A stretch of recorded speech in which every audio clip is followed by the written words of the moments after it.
குடும்பம் மற்றும் காதல் உறவுகள் எவ்வாறு இருக்கிறது என்று பார்க்கின்ற பொழுது, இந்த வாரத்தை பொறுத்தவரை குடும்பஸ்தானத்தில் சூரியன் மற்றும் புதன் வக்ரமாக இருக்கின்றார். எனவே ஆண்கள் குடும்பத்தில் மனைவியிடமும் குழந்தைகளிடமும் கோபம் காட்டாமல் பார்த்து கொள்ளுங்கள். நான்கிலே வேறு செவ்வாய் இருந்து சனி செவ்வாய் ஒருவரை ஒருவர் பார்த்து கொள்வதனால் உங்களுடைய தாயார் மீது கொஞ்சம் அன்பை காட்டுங்கள், கோபம் காட்டுவீர்கள்.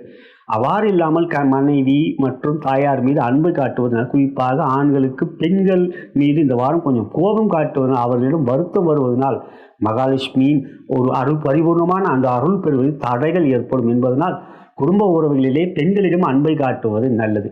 பெண்களை பொறுத்தவரை இந்த வாரம் உங்களுடைய கணவர் உங்கள் மீது அன்பை காட்டுவார். அது காட்ட வேண்டும். அவர் வேறு ராசியிலே இருப்பார் இல்லையா? ஆகையால் மிதுன ராசியிலே பிறந்த பெண்களுக்கு என்று பார்ப்போம் உங்களுடைய கணவருடைய அன்பை நீங்கள் பெறுவீர்கள்.